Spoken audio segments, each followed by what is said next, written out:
ask a series of questions, and afterward we'll kind of open up for a Q&A. No pressure, right? Yeah. The question would be, how can we best identify when relationships become abusive? I'll jump out there. In terms of domestic violence, the foundation of domestic violence is power and control. You know, a lot of people think it's anger management. It's not an anger management issue. It's a power and control issue. So, you know, it's not. You're not just looking for violence. That's obvious, right? But the most common thing you see throughout abusive relationships is that regime of power and control. So it can look like what you may think of as innocent things. You know, it can be control over finances. So what can be normal, you know, in some relationships, one of the spouses just may not have an interest in keeping track of what's in the bank account and things like that. If that's a choice, that's fine, but when it's not a choice, but it is sort of dictated by one partner in the relationship over the other or demanded, that's not okay. It is about controlling who your friends are or not. It's trying to isolate you from your family and your friends. Often abusive people are jealous of their spouse having a job, or they're not comfortable that their spouse goes to a workplace where they're not at and where they have relationships that they're not involved in. So you'll see them sort of involve themselves in inappropriate ways in their spouse's employment, and often, you know, they end up sort of ruining their employment opportunities and controlling their victims' very mobility, their ability to just get around day to day and go the places they want to go. It's not unusual that a victim of domestic violence is expected to account for the places they've been during the day. It wouldn't be unusual for an abuser to keep track of the miles on the odometer in their victim's vehicle, or to not allow them to even have a vehicle of their own. So that power and control is the thing I think to watch for. That if you don't know that that's part of an abusive relationship, it can look normal until you start to really dig into what's going on. Absolutely. And to piggyback off of what he's saying, sometimes there's signs early on. I mean, I'm in the dating phase of my life, and just yesterday I was at a restaurant by myself and just enjoying my meal, and this guy comes over and he's really charming, looks like the Hallmark Channel, and he says, "Oh, you mind if I sit with you?" And I said, "Sure." We're just having basic conversation, and people that know me know I love music, and so I started talking about how much I love Johnny Gill and Babyface, and I kept going on and on about Johnny Gill, and he started feeling some type of way, and he actually said, "Oh, well, if you're my woman, you'll get you and Johnny Gill killed." I said, "Well, good thing I'm not your woman, right?" But I mean, that's something that most people probably would laugh at that. But that, to me, that's a red flag, because maybe he has some controlling things, and I just met this guy like, you know, a few hours. So early on, pay attention to key words and things. I don't joke around with stuff like that. No, I don't. It ain't funny. No. Yeah, a lot of that, like you were saying, is the fact that, you know, we're not even aware of the signs to able to respond to and identify them. Like you said, that some person may laugh, right? Or they think that that's cute, or there's some kind of humiliation, or some kind of thing. Well, I was just joking, right? Or jealousy. Oh, that's cute. He's trying to keep track of it. But a lot of times we don't see the signs. One time I was driving from Arlington to a school I had to go to, and luckily I have a GPS. And I was able to actually just put the information into my GPS, and they told me I would take about 22 minutes to get to my destination. But unfortunately, it took about 32 minutes, and I was trying to backtrack. You know, what did I do wrong? I mean, my GPS is pretty much accurate. But then I discovered when I was driving down 820, there was a sign that I missed. And so when I missed the signs, I found myself in a neighborhood, a place I never intended on being on. I found myself in a neighborhood. I found myself surrounded by people that I haven't even intended on being around. So it took me 10 more minutes to get to my destination. And so when I talk about this, I said, here's a problem in relationships that are violent, we don't see the signs.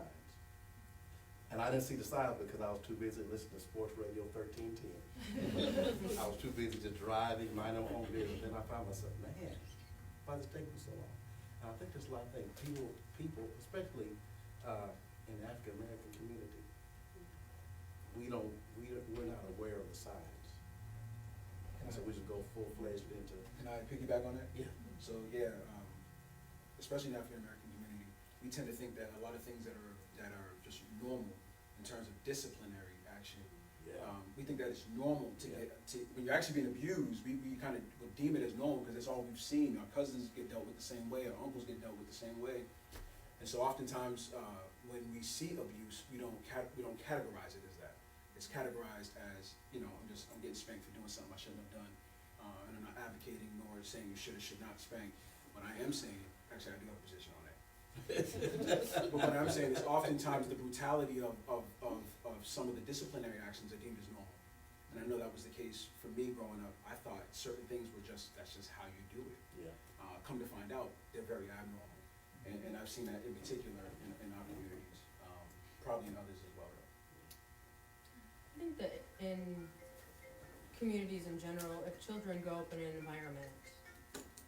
environment in which their families have grown up in, it starts to become a generational cycle of normalcy.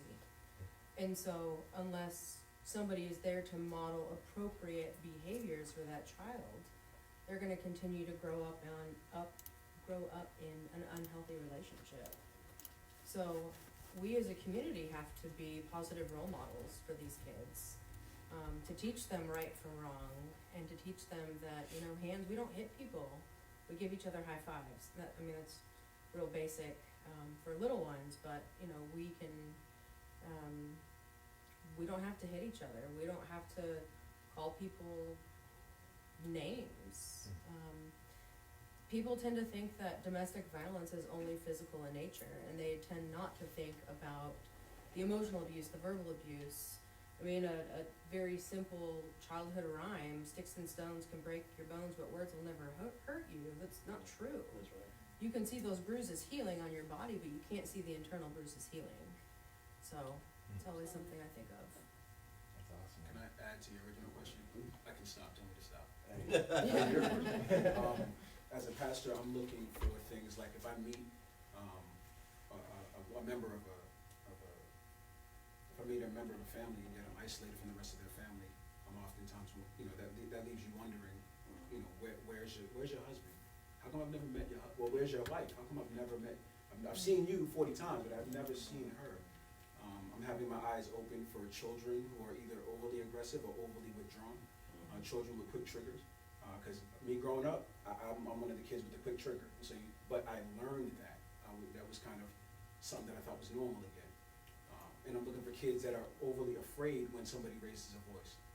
Oftentimes, when you're dealing with children in a church setting especially, you have adults, kids, everybody's yelling because you're just trying to control the situation. Hey, come on, sit down, let's go. And you'll see certain kids jump. And so that always puts up a red flag to just, get closer to that family, find out what's going on. But I'm always looking for somebody not there, or somebody domineering. Sometimes you can even see one of the spouses cowering in front of the other. And just having the eyes to look for that.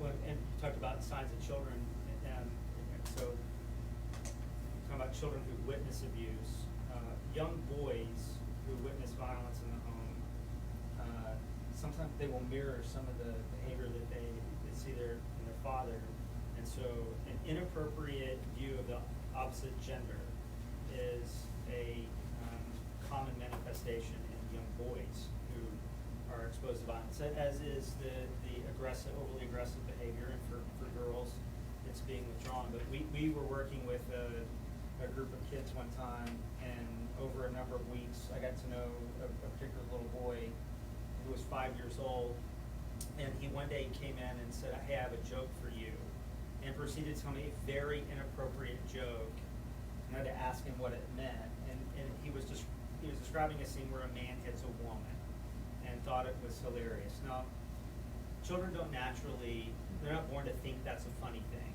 or to have a view that one gender is lesser than another gender. We aren't born to, as men, to objectify women. That's all learned behavior, and it's a sign that there's been exposure to abuse.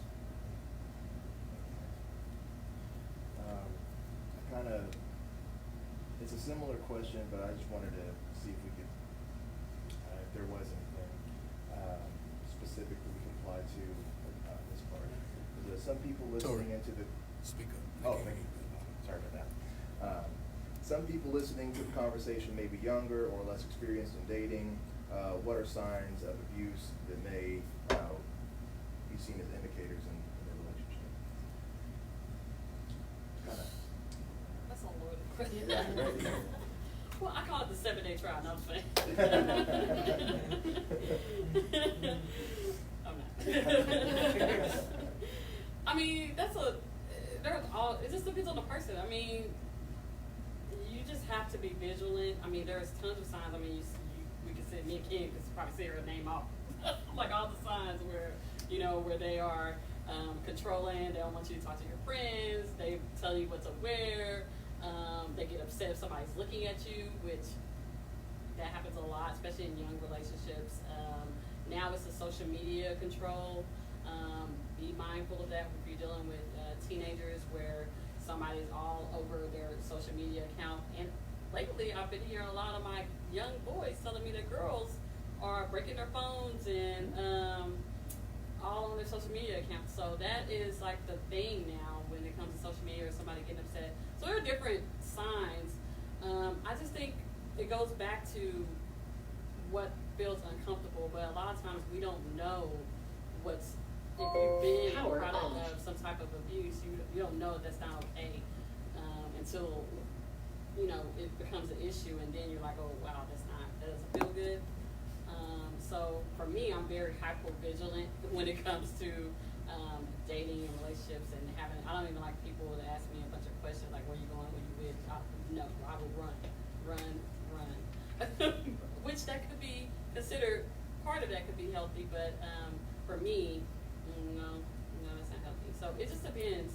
But there are some things that are obvious. I guess that's the better word for it. There are things that are obviously are not okay, but then there are some subtle things that you have to still pay attention to. You want to take a turn for that? No. Okay.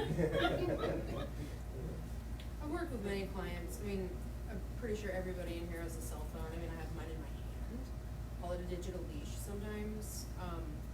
But I've worked with many women that have had their phones in their lap or on their desk or in front of them in their purse, and it might be on silent, it might not be on silent or vibrate, or the ringer's not turned off. And I kid you not, like, an abusive partner will call them 50 times. By the time we finished a session, they'll look at their phone and they have 56 missed calls or 200 text messages. Where are you? What are you doing? Who are you with? And just so some of those things that might seem cute, like, oh, he loves me or she loves me because she's checking up on me, it's really not cute. Those are red flags that it's definitely indicative of controlling behaviors and potentially dangerous relationship. I think particularly early on, that's the thing that is most likely to manifest itself. Yeah. And you're right, it can feel like, oh, he really cares about me.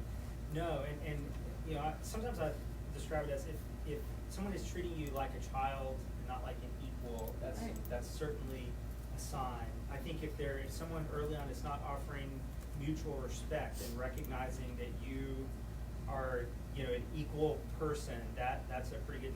Run from that. That's the universe that person is telling you something. Can I add something to that? My ex, we were together 10 years, and it got bad that last year we were together. And he said something and it stuck with me. He was like, I need to stop treating you like I'm your teacher, you're my student. As opposed to just treat you like a child. Right. You're my student. You couldn't quite go that far and say that. I raised you, but now I'm growing up, I'm older now, and it's starting to become a problem. I guess I will say something, right? I always have I'm something like, to we're say. both Yeah. teachers, man. Like, we're both on the same level. So, Like, I think that when it comes to signs, people may not know what the signs are, right? But I think when you are just going through life, especially when we're talking about young people, when I say young, I'm talking, you know, early, 47. yes. Yeah, but you know, like early teens to, you know, to mid 20s, which is really that 18 to 34 age group for women is a critical time. But I think for people who may not know what the signs are, I think when you see a sign, I have a one strike you're out rule. Yes. I mean, it's like if you want a date, just walk outside. It's not like you can't find, there's somebody, it may not be the one you want, but just look. If you wait, listen, the bus you run every 10 minutes. You know, you will eventually, you will find that person. I just think when we're talking about young people, I don't think that they should take a chance that he will never do it again. You know, find you someone who let his first mistake be that he didn't call you at 9 o'clock like he said he would, or that he showed up late to the, you know, to the date, or he forgot about your birthday. But when it comes to things that relate to power and control, that are really abuse, cleverly disguised, I think that in new relationships, when you see that, it's, you know, you just charge that one to the game and you move on to the next relationship. And you may, you know, not you, but a person may wind up, you know, having like that, you know, 100 first dates. But it's better 100 first dates than, you know, one date in violence, a relationship that you seem to be stuck in for months or years on end. While we're talking about signs, let's also talk about there are particular signs of abusive relationship that is particularly dangerous, that is more likely to lead to homicide. And so there is, and I'm not saying any abuse should be tolerated, but if you, for example, if you're in a violent relationship or you have a friend or a relative that's in a violent relationship, something that's good to know is that when there is violence in a relationship, if that abuser owns a weapon, that is the most significant indicator that there's a risk of lethality.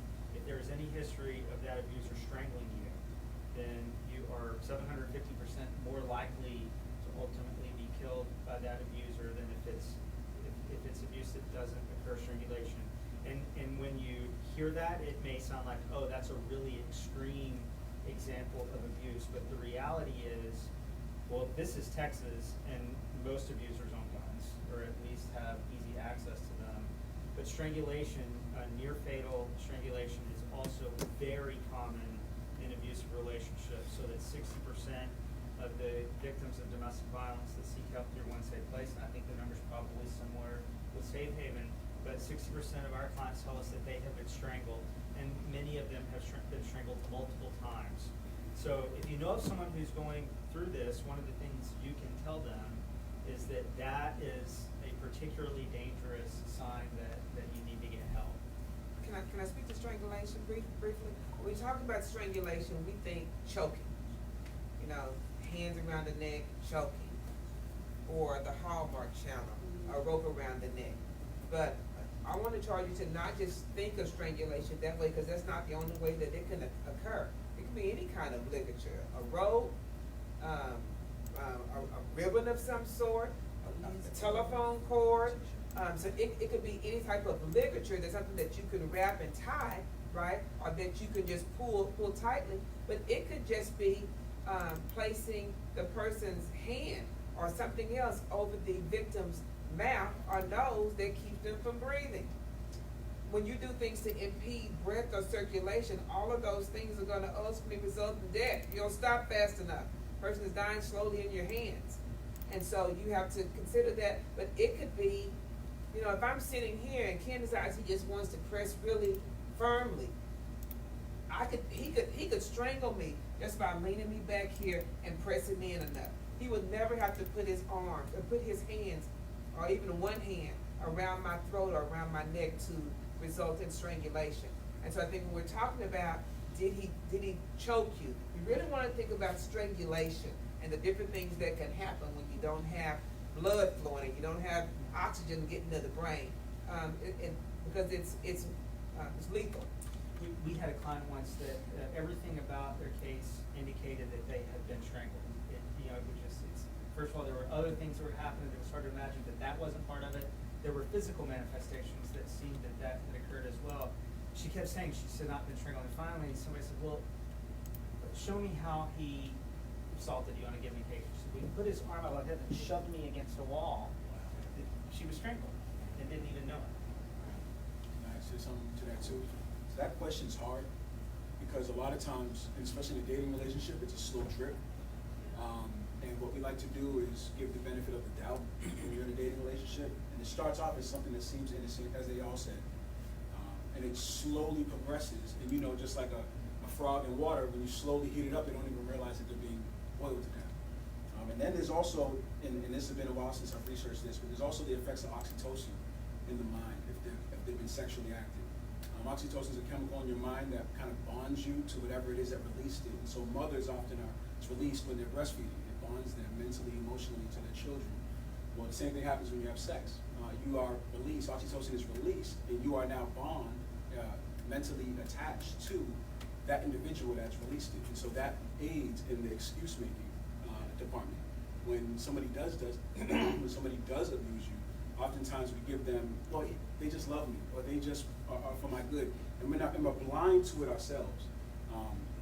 And so it's really hard to know for a victim oftentimes to be able to say that they've been abused, because in their mind they're attached to this person can do them no wrong. It's a slow drip. Well, he just cares about me, she just cares about me. And so having outside eyes is so vital, because we're often too blind to see when we're in the mix ourselves. That's so true. That the frog in the water is a good analogy. I think most of our clients probably wouldn't tell us that they had been strangled if we didn't ask the question. And it's not because they're trying to hide it. It's because it's become sort of normalized for them. They don't understand the implications of how devastating and dangerous it is. In fact, they don't even articulate the word strangle. He choked me, or he choked me out. So they don't even think about, people don't even think about the severity of strangulation or choking. And lastly, we talk a lot about physical. I want to touch a little bit on the emotional abuse when it comes to signs. A lot of it is conversation. Ask yourself, or if you don't know the definition of love, look it up. And then I know for me, when I'm talking to somebody and we're talking, having basic conversation, what does love look like to you? And it'd be interesting to hear what some people's definition of what love looks like to them. And if it's not the same as your definition, then there's a flag right there. So it's good to ask these questions when you're in a dating relationship with somebody early on. Ask them, what love looks like to you, or go further and say, ask about how they grew up, family. A lot of that, I was orphaned, but I had grandparents, amazing grandparents who were married 47 years, and I witnessed what love looks like. And so I'm able to articulate what that looks like and how it feels and those types of things and sacrifice and all that. But there are people out here that they don't even have, moms probably, wasn't there, dads, or they've seen all this violence, and not saying everyone who's been in that becomes abusive, but they may feel, you have to figure out if they feel that was good or not. And so that's very key on how they communicate with you and how they're talking. So that emotional piece is very big, very big. Can I add to that? Because one thing that I've done one time with a person, they said, well, he loves me. So what I do, me being a preacher as well, I said, in 1 Corinthians 13, there's a love chapter where it describes and defines love. I said, what I want you to do is take that and in place of love, put Fred. Fred is kind. Is he kind?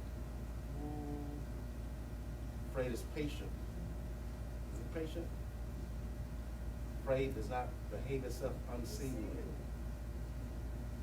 And then by the time they get through that description, let me ask you a question. Does he really love you according to that passage? Does he really love you?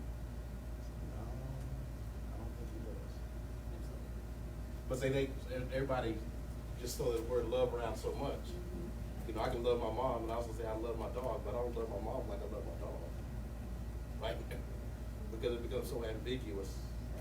So I like, I think you're right, to just sort of define those terms. What do you mean by that? No, it's not that standard. That's an interview when he dated me. Going back to Going back to the slow drip, I also just wanna say that I think, that cycle of abuse is part of it. We've all kind of talked about it, but there is a honeymoon phase that keeps coming back over and over. And so that can be a sign in itself. If there's this cycle going on where there's a big blow up and then there's a honeymoon phase where he's talking about, I'm so sorry, I'll never do it again, I'm gonna be different, I'll go do whatever you want me to do, that can be a sign in itself that, that something's not right. That's good. I was hoping you were gonna explain that, because I was like, I need to hear that. But just so, for those who may not be familiar with that cycle, you know, some therapists don't use it anymore, but it applies not just in intimate partner relationships. It could be in parent-child relationships, sibling relationships, it could be co-workers, it could be neighbors. But the cycle looks like there is tension, and then there is, just walking on eggshells, really not getting along, when there's something getting ready to jump off, you're not really sure about it. And then there is an incident where there is actually violence. It could be physical violence, it could be a verbal assault, it could be whatever, but you have the incident. And then you have reconciliation. I'm sorry, I didn't mean to do that. Only reason I slapped you as hard as I did is because you came on me fast. I didn't mean to slap you that stop. You have to cry that hard. I choked you for 30 seconds. I didn't choke you for a minute. I don't know why you're crying that hard. It's like, this is an apology or what? But when you get to that point, you have someone who is reconciling and making things better. And then you get to the honeymoon phase. And at that point, it's kind of like everybody shuts up, nobody's complaining, things are good. We're just like, we're going along to get along. And then you get back to where there's tension again and you're walking on eggshells. The thing about that cycle, though, is the cycle is fluid. It doesn't always go like you expect it to go. Okay, tension and then incident, attention and then violence, and then reconciliation, and then honeymoon. Sometimes it goes from honeymoon back to incident. We'll leave it like, what happened to the tension phase? That's when you don't see it coming. Because there was an assault last night. I didn't expect there was going to be assault when he came home from work today. I thought that when he got home from work today, he'd be cussing and fussing and acting a fool, and I would have to deal with that tension. I'd have to deal with that for another day or two before there would be an assault.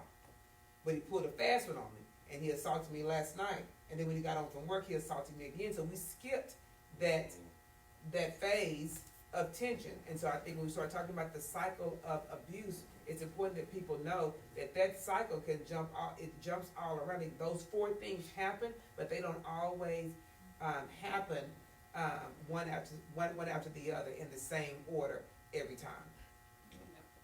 And beware, I'm sorry, I know you want to go. And beware of the spontaneous engagement marriage. Oftentimes you'll see that, an abuser will want to lock up the individual who's willing to take the abuse, especially if you already know there's a history of abuse in that relationship or just unhealth. All of a sudden, it's like, oh, we're going to go get married next weekend. And it's like, oh, whoa, you got to, that's from, I'm talking from the context of a pastor. When I see that, it's an instant red flag, like, what's the rush? What are we doing? Why are we so quick to lock this up? There needs to be some investigation on that, because oftentimes there's abuse there, and they think one partner thinks getting married solves it. The other partner knows that now I'm never going to be alone. So I have somebody that can deal with me, that can handle my kind of crazy.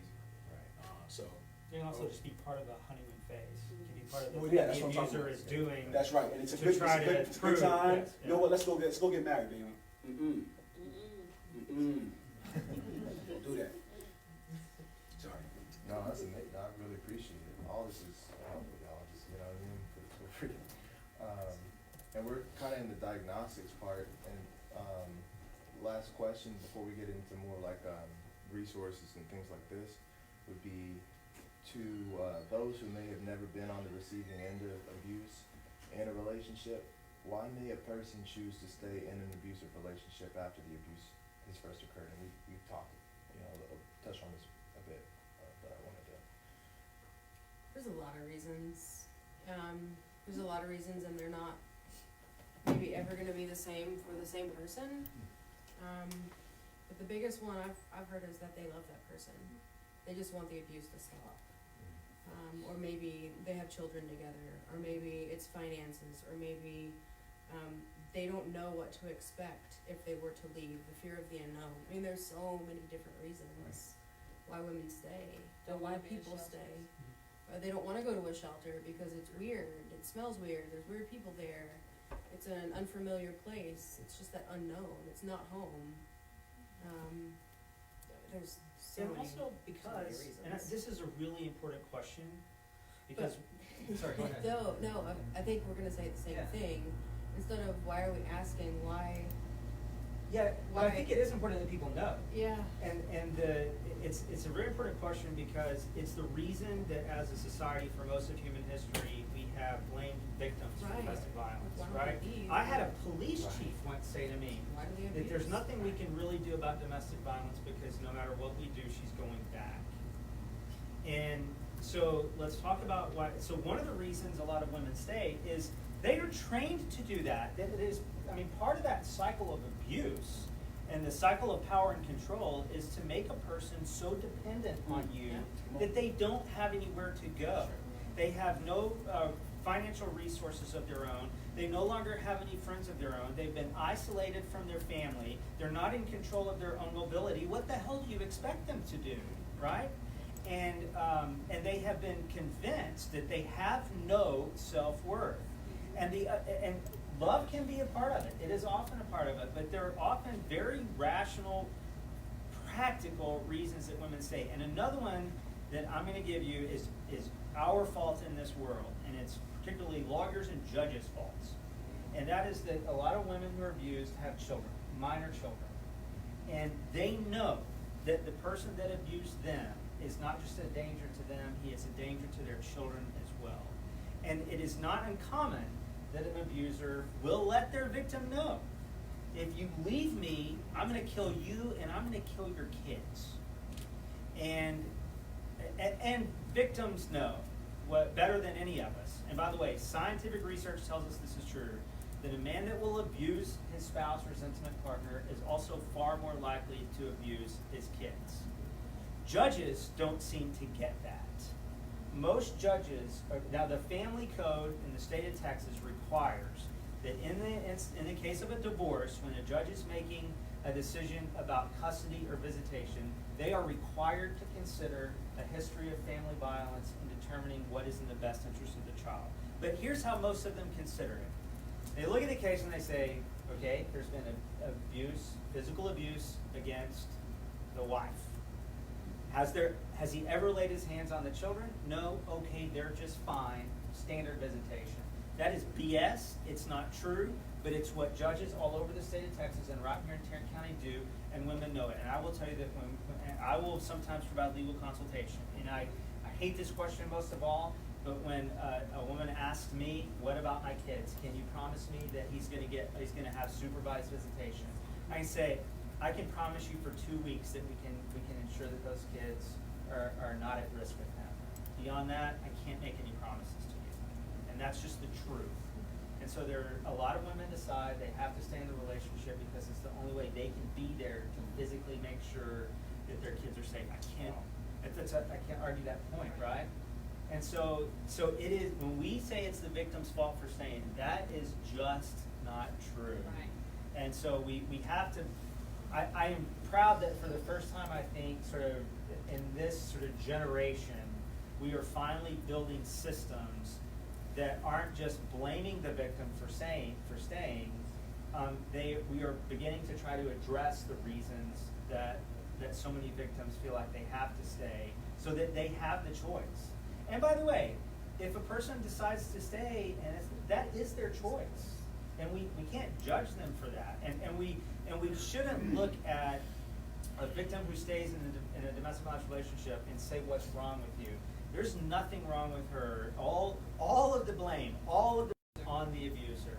And instead of asking why do victims stay, we should really be asking why is that person Yeah. abusing his or her spouse or partner or fill in the blank. You know? And then he's talking about people who have reported a history of abuse. Right. There is a whole sea of people who Never may reported. go through divorce court and there's never been a report of abuse. What happens with them? They do not get even or close to getting supervised visits.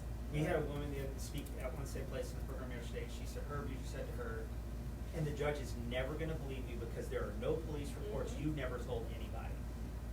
And There was a question. Well, I just wanted to make a comment. I'm actually, I was in a domestic violence situation when I was young as well. And I'm very much a type A personality, and no one would think I was ever in an abusive relationship. But one of the reasons why I stayed was because it didn't start off with him punching me in the face, right? It started off with a smack in the face because I was looking in the direction of another man. And by the time we got home, I heard 100 million sorries, right? The next time was a hair pull, right? And then, so it was all of these things kind of building up until I got the first punch in the face, or the body slam, or the, you know, the choke until I lost consciousness. But it all built up. And by that point, I had been isolated from my family, right? I had nowhere to go. It wasn't until my neighbor ran into me and gave me a phone number to a shelter and said, you know, you don't have to stay with him. I honestly didn't think of going to a shelter. You know, it just never dawned on me. I knew I needed to leave, but you know, he would do stuff like go get my name tattooed to show me how much he loved me and how much he was so, you know, so sorry. And it's, you know, Keisha, I just need to work on these things. So it's hard to say why someone doesn't stay because there's so many different things that played a part for me anyways. And then finally I did go to a shelter, but that was hard, right? I had a baby, living at a homeless shelter, a domestic violence shelter, kind of changed my life. I'm happy I did leave, but abuse just doesn't happen overnight. Well, the other reason people stay is because women who are victims know it's dangerous to leave. Yeah. If you're not really prepared and you don't have your ducks in a row, it can be very dangerous. Most women who are killed in a domestic violence homicide, it is after they have left or while they were in the process of leaving. That's why don't ever tell, if you have a friend or relative that's a victim, the right advice isn't you leave right now. You have to leave well. Yes. That's what I call it. You have to have a plan. You already have copies of your driver's license and your social security card, your birth certificate, and your children's shop records, and a copy of your diploma. You know, if you're able to get those things away and get those packed up, because there's nothing that he deals with, you keep that stuff. You know, you take it to a friend's house. If he's, on the other hand, power and control is in effect, and so he keeps your driver's license and he keeps your social security card. Very good. You go make application for another one. Because you know it's really difficult to get all of those things when you don't have any of those things that you need to be able to get them again, right? But I just think when people leave, there really needs to be a plan in place. Like, I am going where? It is not good advice to just say, girl, you need to leave. Come to my house. Because guess what? When you say that, come to my house, yes, you can come to my house, but you have 4 kids. Let's get everybody in And there. I got 4 kids. And not even the risk. Let's just say that he doesn't even know where I live. How long am I really gonna let you stay with me?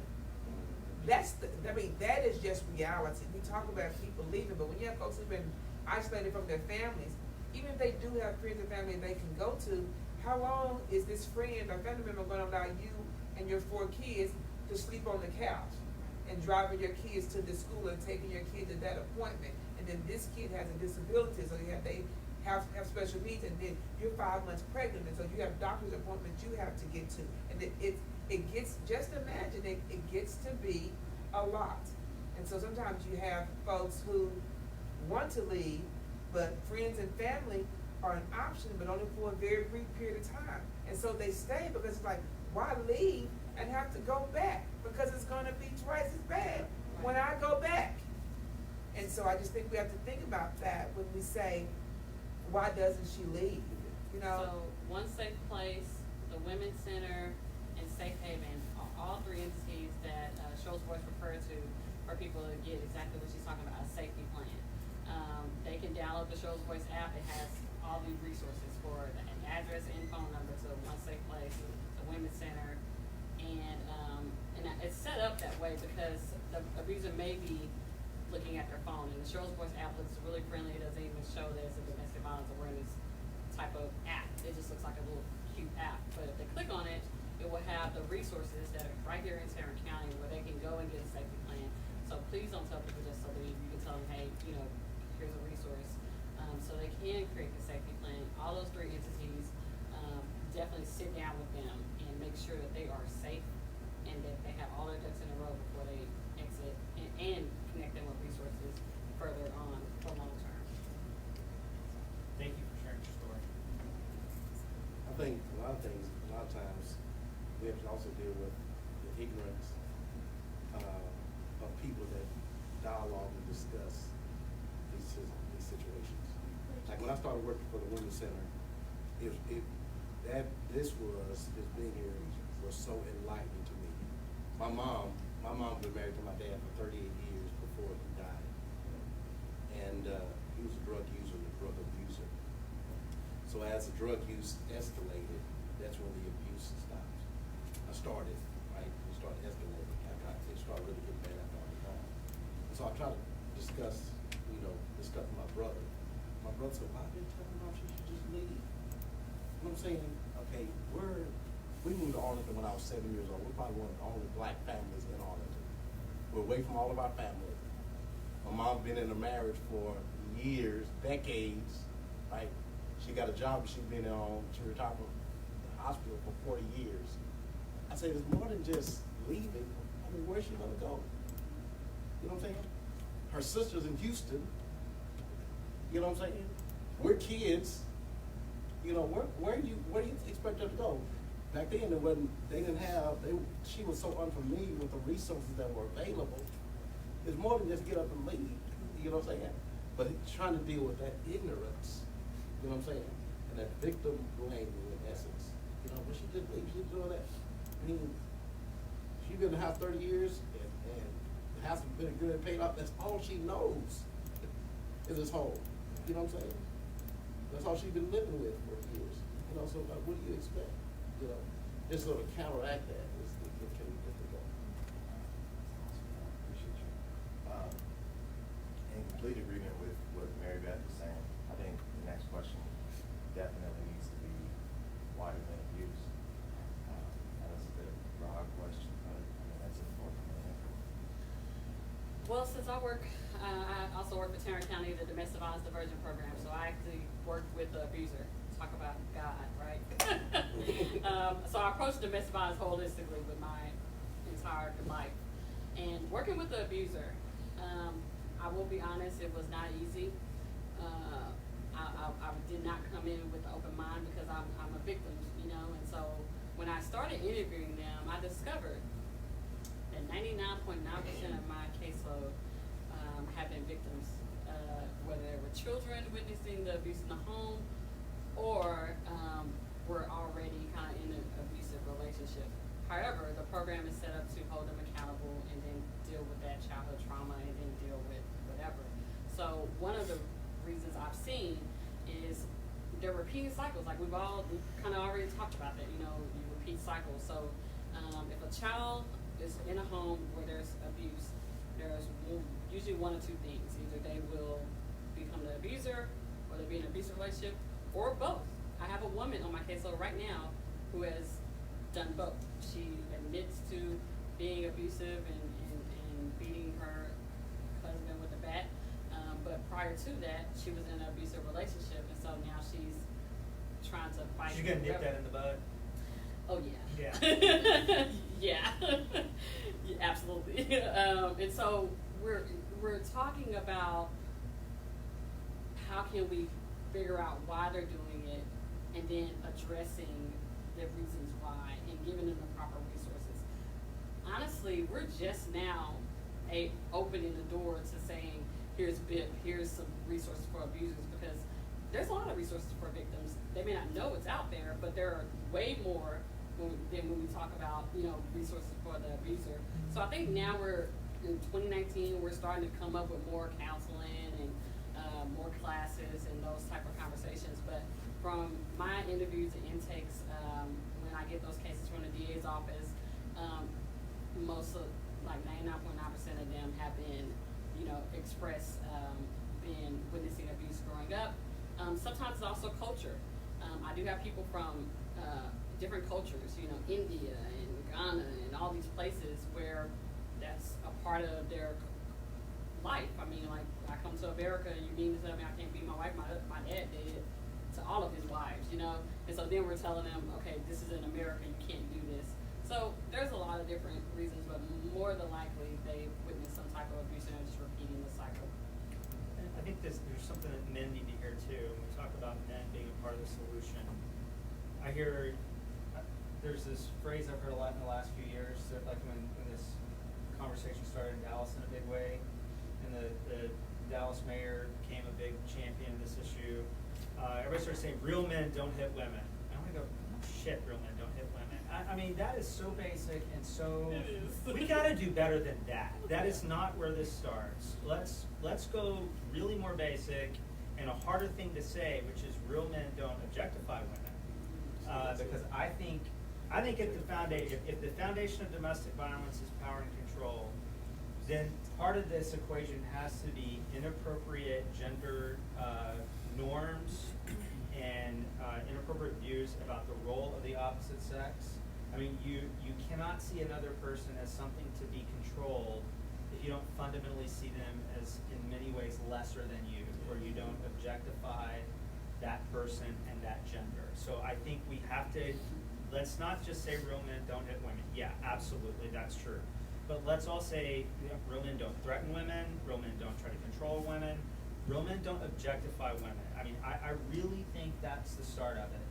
And that's what I saw in that 5-year-old boy that had that inappropriate sort of look in his eye, tone in his voice, and joke. It is that you are people who objectify women, that's where it starts. And I think if you are not a man that objectifies a woman, it is a lot harder to get to the point where you are abusive. So that's something we gotta, it's easy to say real men don't hit women.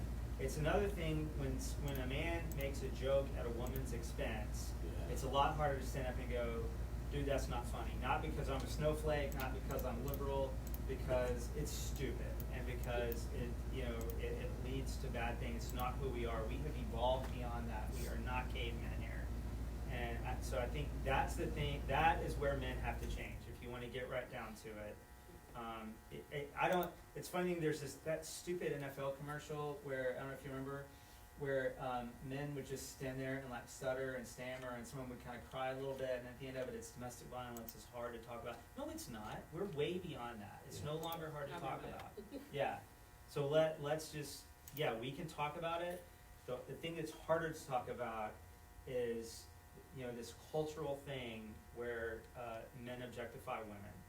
And there's a restaurant called Twin Peaks that their tagline it has something to do with the scenery inside the restaurant. So they literally are calling their female employees scenery, and that's a company that makes a ton of money. They are they're located in this right here in this region. We shouldn't allow organizations, companies like that to exist in our marketplace.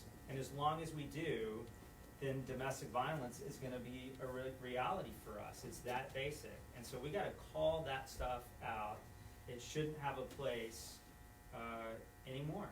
Absolutely. And that's how, I got a chance to work with kids. I was helping 10 weeks of summer teaching at an after-school program, but it was all day long. And the kids I was taking care of were 13 to 17, and then there was a whole bunch of younger kids that were there. And so we were doing great. We were killing it. Everyone was really, presenting and doing and behaving real well. And then the second week, at the end of the week, a group of kids showed up, and it was just 4 or 5 of them.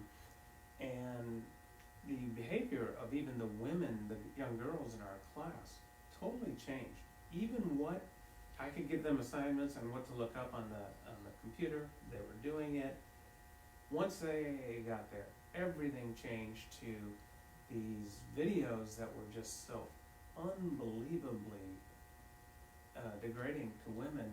It was unwatchable videos of women fighting with each other and on the ground. I mean, they're knocked out on the ground, and they're picking this person up and throwing them into a punch. and these were kids that were behaving and I'm telling you, performing well, and then all of a sudden, everything changed, the relationship of the girls that were in our class to these 4 or 5 boys that came. And even their type of flirtatious began to mimic a little bit of what was going on in the videos. And there was no stopping these videos between the phones and that. And then one other little thing that I noticed is that there aren't activities where the boys and girls play. I went ahead and set up Foursquare in there. And the boys come up and go, oh, why would we wanna play Foursquare? That's like wimpy. I said, because every once in a while in the basketball, the ball gets down here and you gotta do something with it. So jump in here and give it a whirl, and the girls were there, but they were at least participating in doing something together. We did wiffle ball to make them, just to kind of get them playing with each other, and everyone can kind of hit a wiffle ball and catch it and things.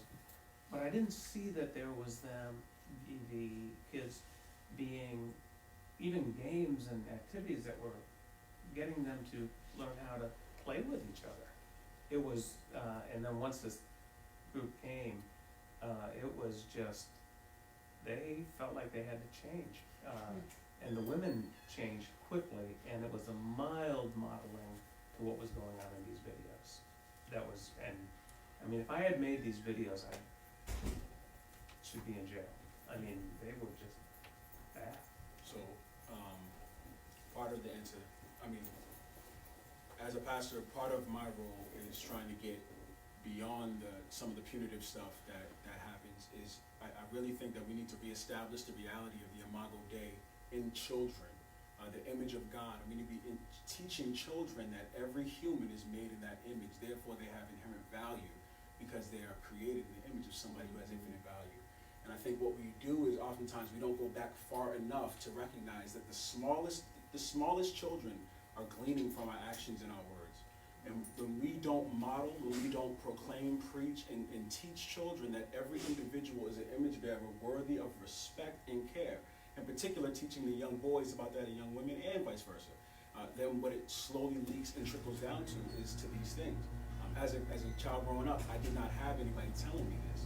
I didn't understand it, so I took part in what the culture told me to do, which is to objectify women. That's what my music video heroes told me to do. And so I think that we need to go farther back, and I'm glad that we're talking about some kids in here. I think we need to be teaching the youngest of children that everybody has an inherent value, that they are worth something, and we don't treat God's creation in this particular way. If we feed children that long enough, and I know it's the long thing, I know it's the long view, but honestly, the long view is what actually ends up being sustainable. History has shown the short, quick changes, they come in flashes, they come and they drop, But if we're willing to take 15, 20, 30-year view, I think we can have a different type of man within 30 years than we could if we tried to shortchange it. So I really think we need to go back to the beginning stages of a child's education. And teaching them that yes, these people have this girl you're playing with, she's made in God's image just like you. And how do we treat people who are made in God's image? We care for them, we understand them, we teach them the love chapter when they're 7 months old, when they're 4 years old, when they're 3 years old. We're teaching that now. I think a lot of this is, if we see spikes in domestic violence, a lot of it is our doing because we have not educated and we have not put in the work and the effort into training our children in the path and the way in which we want them to go. We've allowed television and culture to shape them more than biblical values, more than our own values. And that's not always the case. And I'm not saying it's always the case, but I'm saying I think we can do major damage in dipping numbers of abuse cases if everybody jumped on this wagon of understanding we need to get them from Jump Street. I have a 11-month-old daughter, and she's learning right now that she needs to be treated with respect from people, and other people need to treat her with respect. She can't even speak. But when she hits somebody and laughs about it, we have to show her, no, you don't hit them. Gently, teaching them now, you don't hit people. One of you guys said that. You teach them that from young. I got more to say, I'm stopping. I wanted to say, when we're talking about children, talking about men, I think oftentimes we skip over women as abusers. And the numbers of men who abuse far outweigh women. but I think that we cannot give female abusers a pass. You know, he can't get mad and bust you upside the head. She can't get mad and bust you upside the head. She gets to go to jail too. She gets to go to jail with her kids crying and holding on to her, you know, skirt tail while the police are taking her away because she just punched, slapped, and bit her boyfriend. She gets to go to jail too. And I think sometimes because it is a woman, and a woman needs to know, she's maternal and she needs to be here to take care of the children. Well, she gets a pass. She doesn't get a pass. And I'm not I'm a punisher, right? I am. I'm a punisher, and I don't do a whole lot of second chances. You know, I figure the abuser can be better for his next girlfriend, but not for me. And so, you know, he can get it right for the next person. I'm not taking a chance on it. But as relates to women, I think that we in the legal profession, counseling profession, domestic violence area, the courts, when women are the abusers, I don't think that we should put it under a different lens or under a weaker microscope when we are deciding what the punishment or the outcome or the disposition or what the next step should be. And we should also know while we're talking about things we don't traditionally think of in terms of risk of abusive relationships. People who are in same-sex relationships, that, you know, abuse looks just the same for LGBTQ relationships as it does in any other. And in fact, in my view, people in LGBTQ relationships, communities are in some ways at greater risk, and they find it more difficult to get help. And you know, they're historically haven't necessarily been sort of treated fairly by law enforcement or taken seriously by law enforcement. And then I think one of the interesting dynamics is if you are in a same-sex relationship, you're more likely to have the very same network of friends as your intimate partner, and so you may find it harder to reach out to friends to sort of tell your story and begin to get help. And so it's I think sometimes a more complicated dynamic, but it's really, other than that, no different a dynamic than it is in what we typically seen as traditional relationships. And we have to find better ways to do engagement and outreach to those communities too. Well, sorry. And I mean, I think in closing to this whole, especially when you talked about, I was thinking that, you know, we don't talk about women being abusers, and I have women on my caseload, and it's a lot of it's to do with society, what society says. When we watch reality TV, for example, a woman can start throwing stuff in his face and fighting, and people are laughing, and think it's funny. Or when a guy, I think what was his name, Bow Wow, got arrested for, well, he wasn't arrested, but he was abused by the girl he was with, and everyone made fun of him, posted his picture, laughed at him, and that's what society is doing. And I'm like, that's not funny. And I post on my social media, I'm like, that's not funny. And people are like, oh man, you taking it too serious. I'm like, no, I'm not taking it too serious. He's a guy who's being abused by this girl, beat him upside the head with a lamp. And like, if he did it to her, his whole career would be done. Like, everyone would still be like talking about it. So I think we need to really take it more seriously, that a victim is a victim regardless if it's a man or a woman. Abuse is never okay, just like you said. So. And I think for me, I've spent my adult life in the education world and in working in nonprofits, and I'll tell you, I haven't worked with very many men, honestly.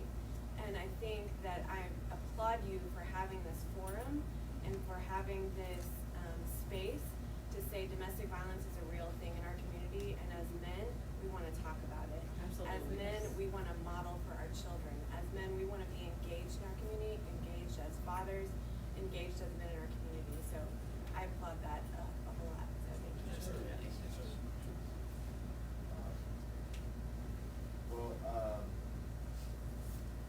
a lot of this is kind of coming up pretty organically, which is awesome. But I do want to kind of designate a portion of our time to definitely leaning into what resources a person has if they're seeking help. We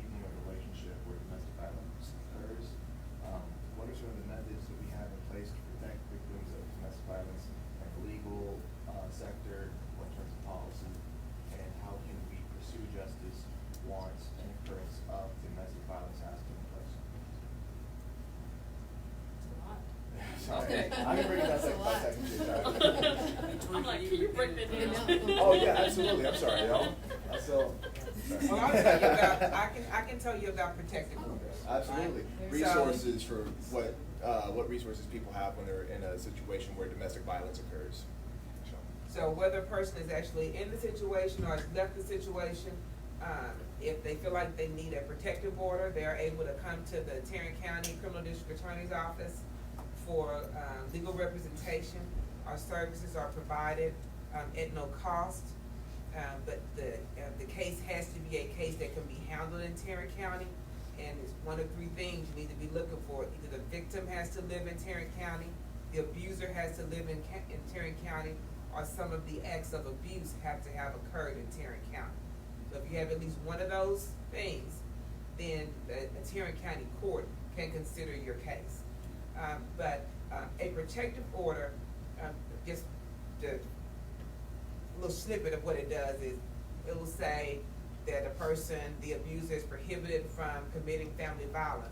Duh, it's already against the law, but that's one of the things they'll be prohibited from doing. The person can be prohibited from communicating with the victim in a way that is threatening or harassing, or communicating a threat to the victim through a third party.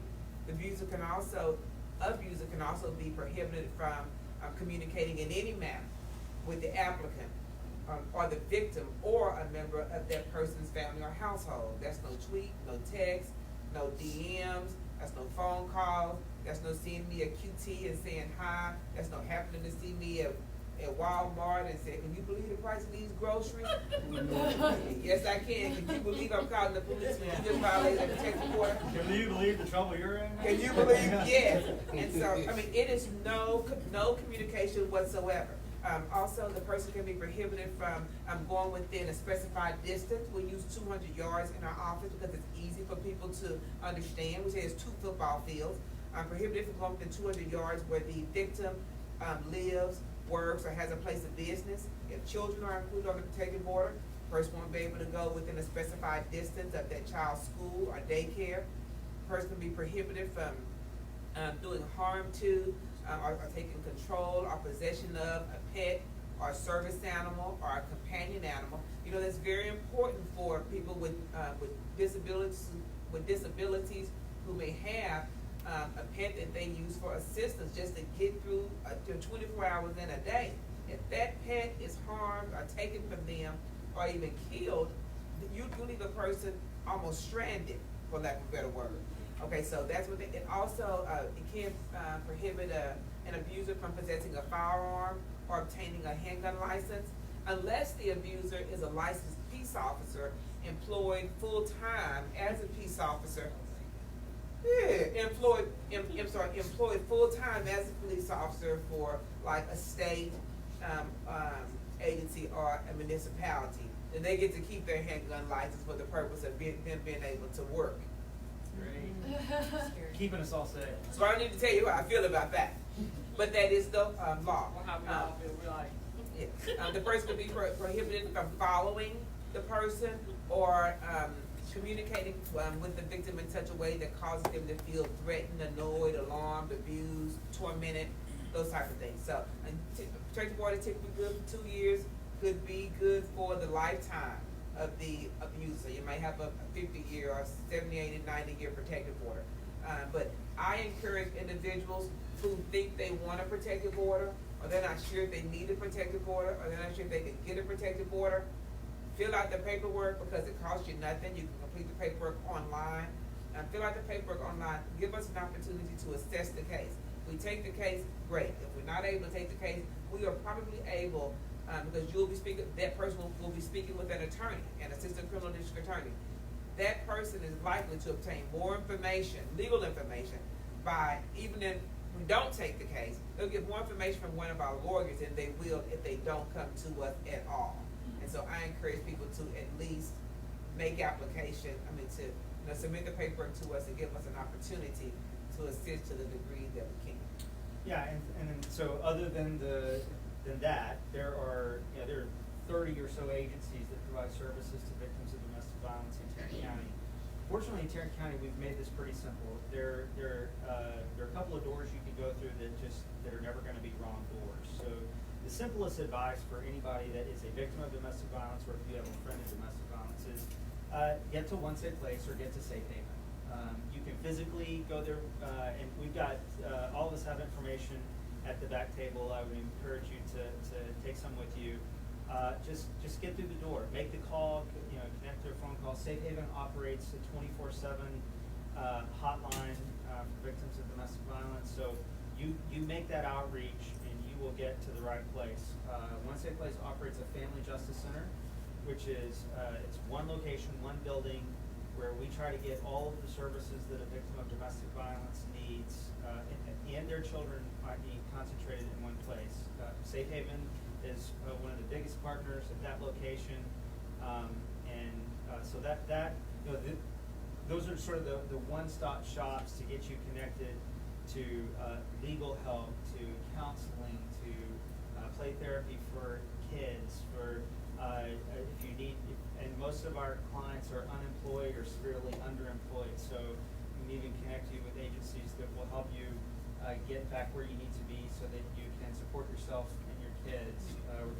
The parenting center offers programs at One Safe Place. We even have a daycare center on site, so it's a, sort of, and no matter what your situation is, if you're a man, if you're a woman, if you are, no matter what kind of a relationship you're in, and no matter what sort of phase you're in, even if maybe you think your relationship isn't abusive, but you're concerned that it could be, then it's the place to come to get help and advice about that. So what our agencies are going to do is we're going to go through an intake process that likely will involve the danger assessment, so that we can help people figure out what level of danger that they're in, which I think is maybe the most important piece, because it often is the first time that someone understands what kind of danger they're in. And then we're going to begin a safety planning process that looks different for every person, and that is going to be based on what this person is willing to do.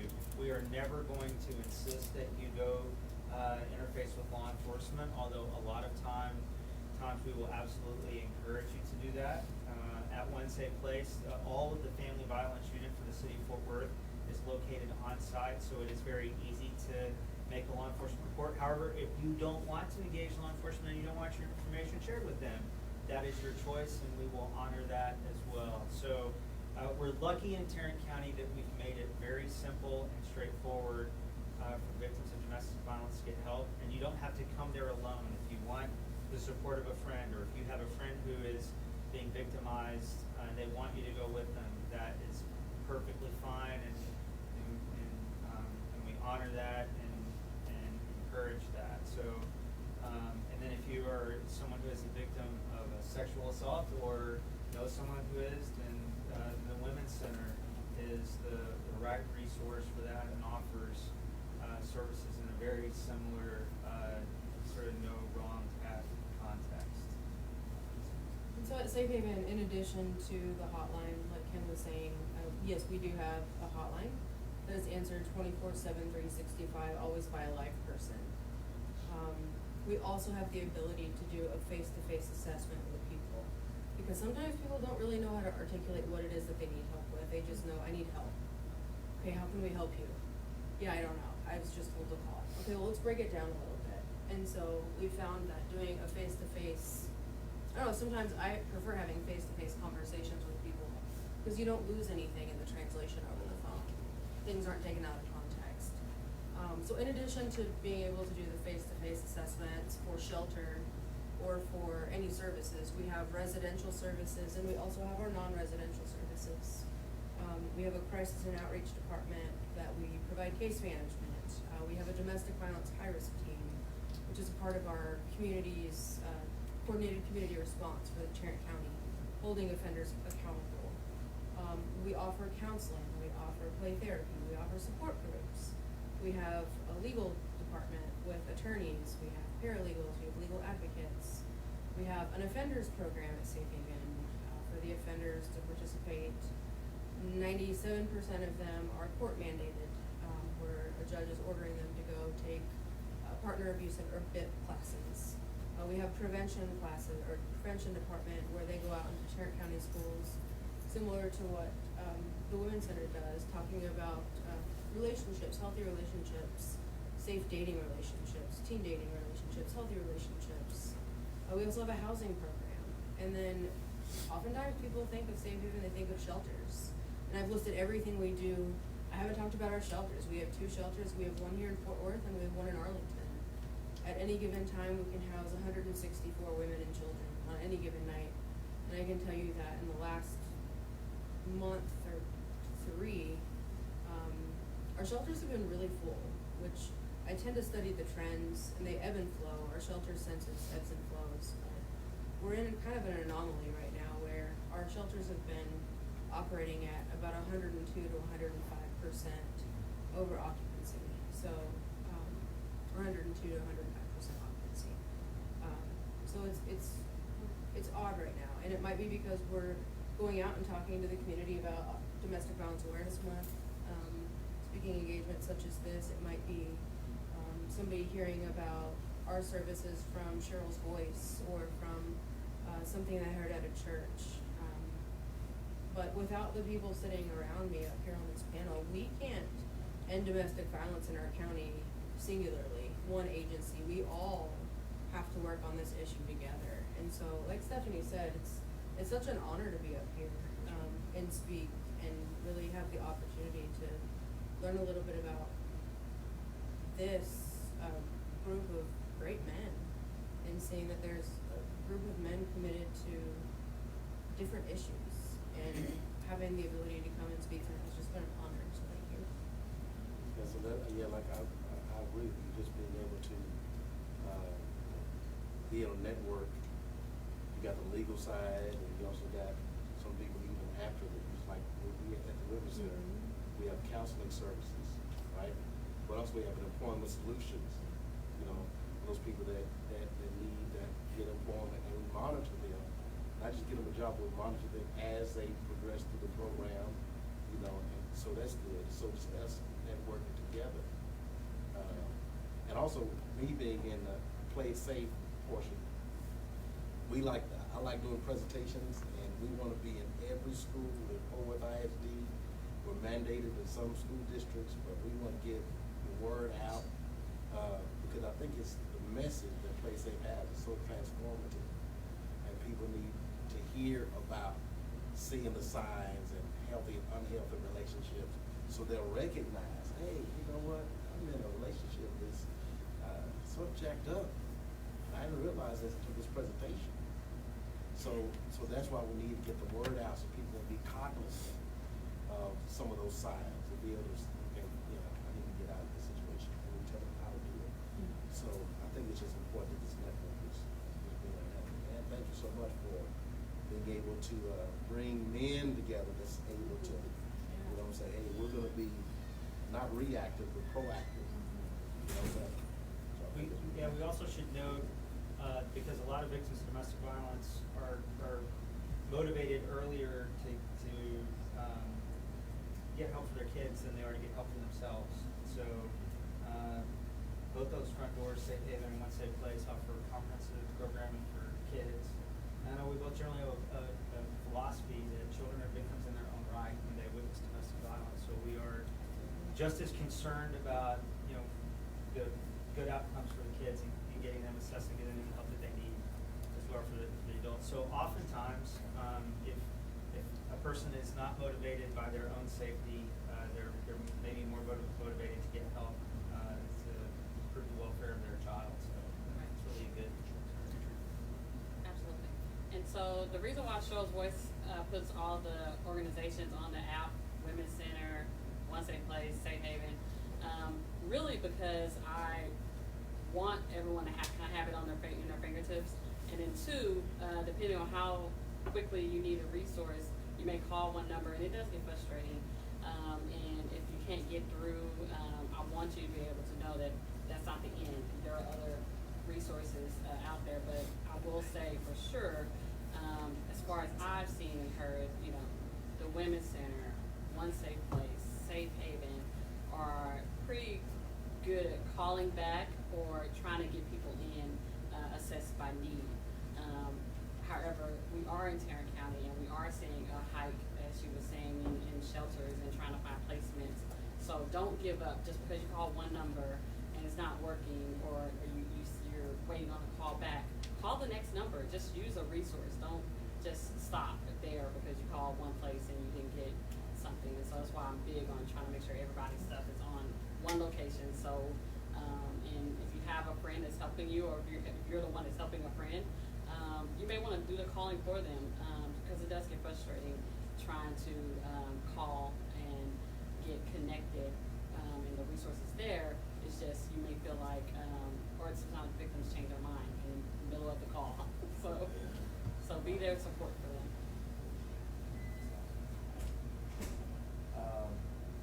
There are a few questions left, but I wanted to kind of respect everyone's time. We've touched briefly on some of these. I wanted to ask, is it okay if I kind of popcorn different things? Is that all right? Yeah, I don't know. I'm just more curious than I am to do so. You run the show, go, man. Yeah. All right, you know what? I'm just gonna ask. As a society, what are some of the best ways to prevent domestic violence, and how can we, as men, specifically aid in domestic violence prevention? I think one thing is men is just becoming aware of it and calling stuff out. Cause some stuff, I'm just being honest with you, some stuff you can't justify as locker room talk. And you can say, well, you know, that's just how men talk, that's just how men refer to women, or, you know, the objectification. Like, we gotta be able to call that out as men. Say, hey, bro, man, I don't think that's funny. Like, and they just gotta be aware of the impact that it has. So not just let it slide because that's your boy. You know what I'm saying? But you gotta be able to say, hey, man, that you gotta call this stuff out and not justify it. Right? So I think that's what we do. How can we help children who are victims of domestic violence and spot the signs?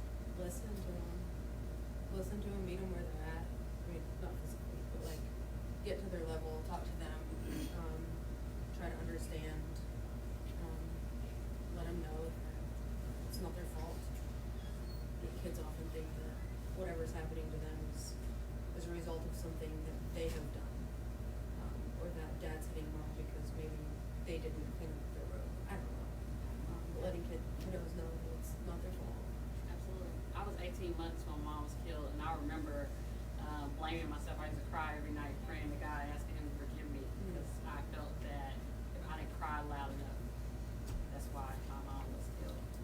Yeah, we gotta connect the kids who are witnessing violence to the resources to change the outcomes that are predictive. Because, and I think first thing we have to do is we have to recognize that this is a problem, that is systemic. There are, in my city in Burleson, Texas, every year, there are more than 1,000 kids who are witnessing incidents of violence.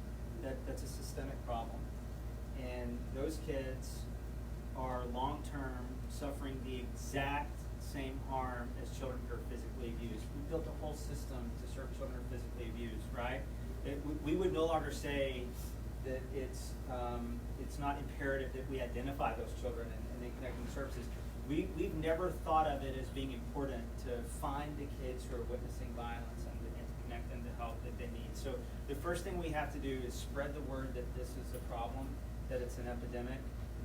There are tens of thousands of kids that are witnessing incidents of domestic violence in Fort Worth every single year. Most of them are witnessing multiple incidents.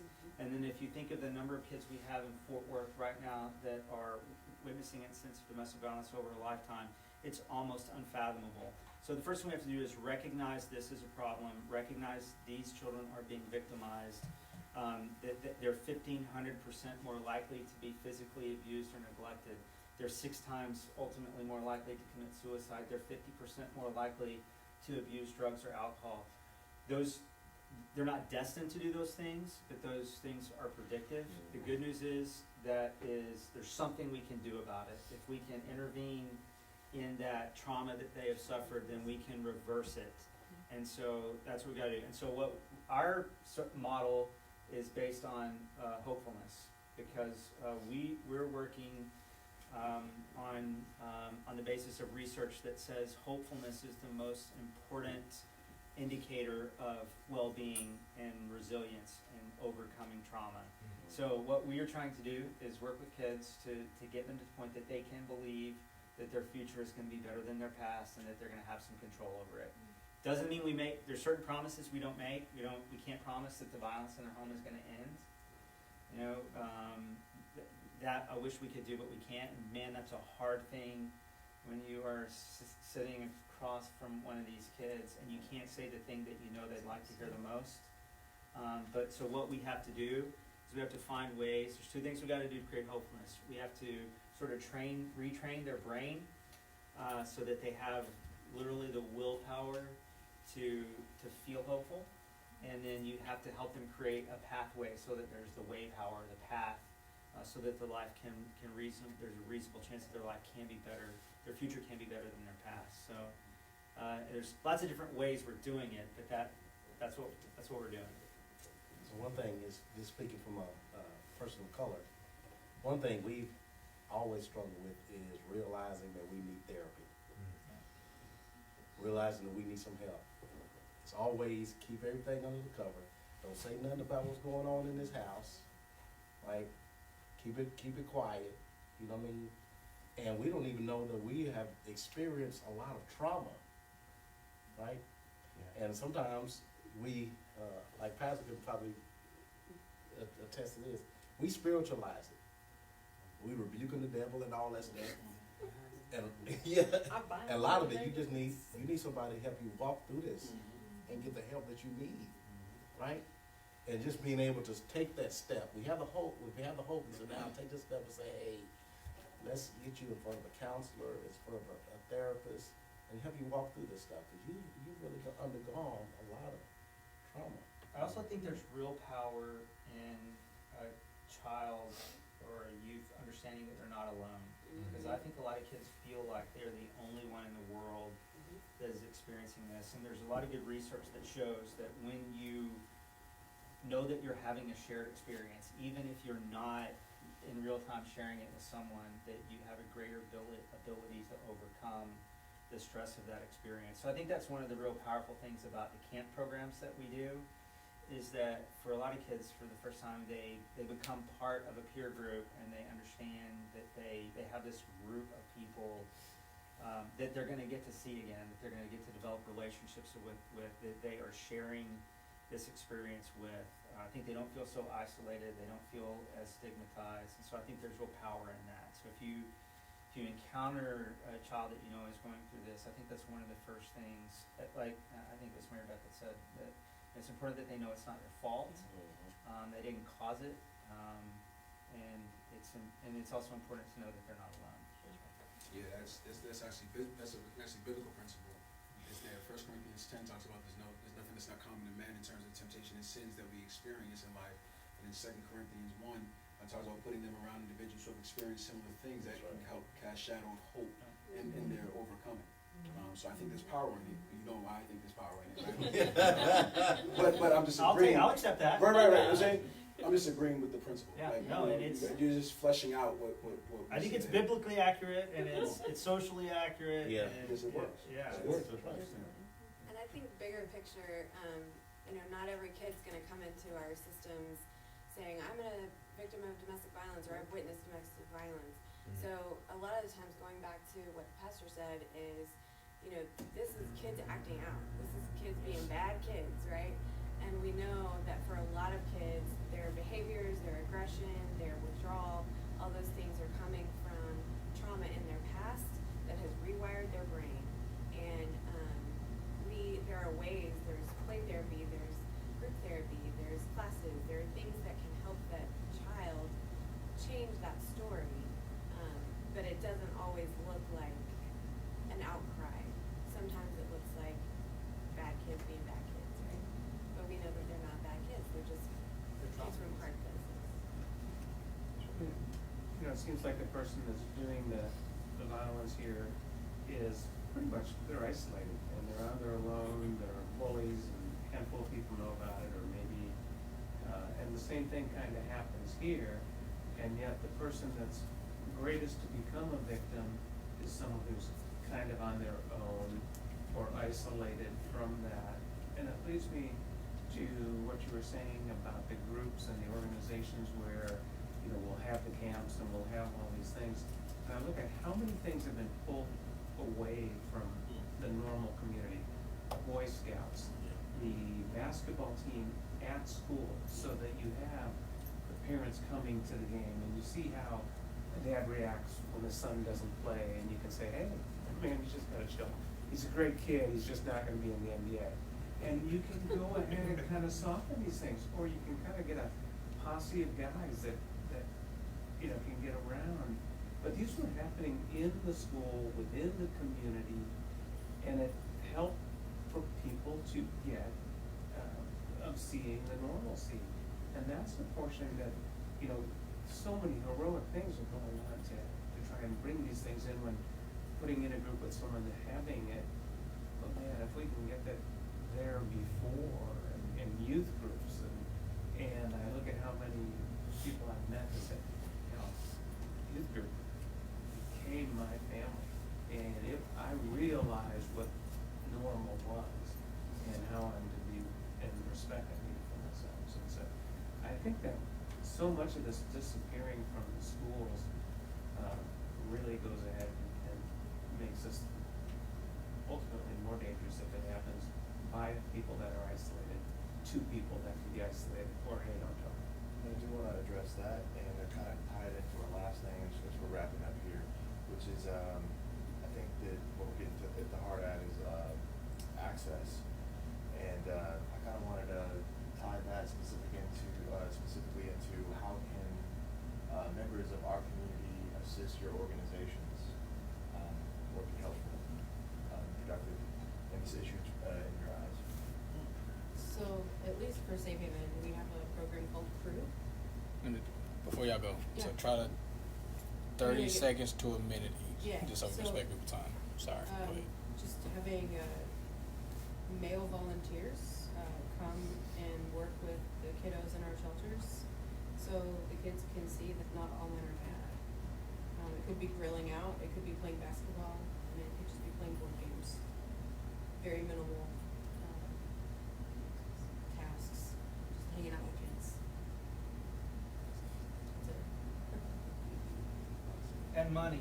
And money, I'm just saying, like, you said maybe 30 seconds, so, I mean, there's a lot of opportunities. We all can use but- money.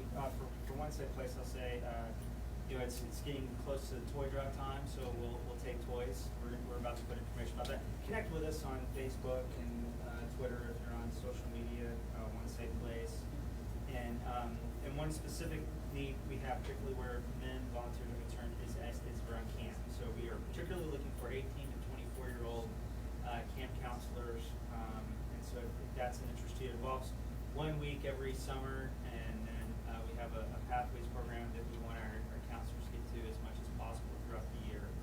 We do monthly activities, but that's a very specific need we have. If you're interested, you can contact us through our website and say you're looking for me, and we'll get you hooked up. With Cheryl's Voice, every year we do a bear drive to the Women's Center because when I was a kid, the Women's Center actually provided a stuffed animal, a unicorn, matter of fact, to me. And I'll never forget the person that gave it to me, so it's very near and dear to me to continue that ministry. And when the Women's Center take those stuffed animals, it's usually on for trauma calls with kids. So we do a bear drive every year. So if you go to Facebook, Instagram, the app, Twitter, you'll be able to see when we have our bear drive. And please donate bears. I usually try to suggest people to buy them at Kohl's, because Kohl's has a program called Kohl's Cares. So the stuffed animal that you buy, 100% of those donations go to children that can't afford hospital care. So it's kind of like doubling the blessing. And so we give those to the Women's Center, and they bless somebody else. So it's kind of like a two thing, and I enjoy it. So we do that. A lot volunteering, of course, we always have different things coming up. We have a couple of community events. We're gonna be doing a block walk, coming up in 2020. So I'll be reaching out to Community Frontline and Forward PD and everyone to go out, and we'll be giving out the hotline number and those types of things. So please connect with me and be a part of what we're doing.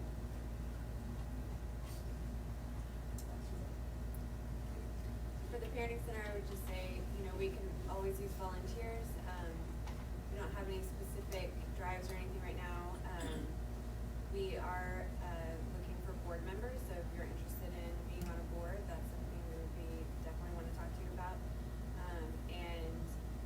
I think the biggest thing for me is just not necessarily pouring into our organization, but continuing the work that you're doing here is what our community needs. So. For the DA's office, you know, we don't accept donations, right? Y'all keep working and paying taxes, or they'll pay us stuff. But Sharon will take your donation. yeah, absolutely, yeah. And so I would say that I think that historically, when you think of district attorney's office, criminal district attorney's offices, you get a bad rap, right? For the case that didn't get the charge that the community expected, or for the case that the person was never arrested, or the case where the person went to trial and wasn't found guilty, or the case that got no bail. And there is often very bad press associated with district attorney's offices, right? But the fact of the matter is, you hear that.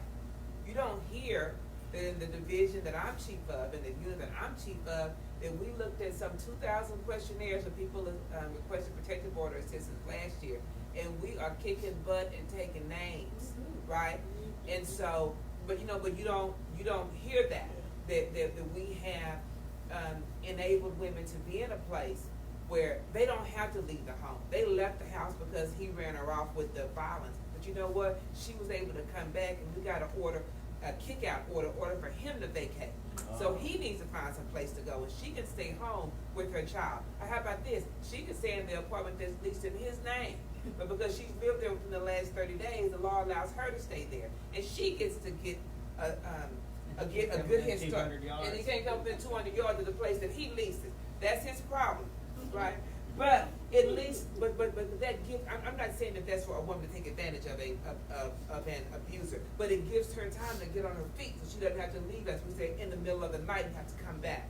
And so I think it will be helpful for the community when it talks about the district attorney's office, know that we are multifaceted. We do lots of things. Our office has an intimate partner, an intimate partner violence unit. It is dedicated to do nothing but prosecuting felony intimate partner violence cases.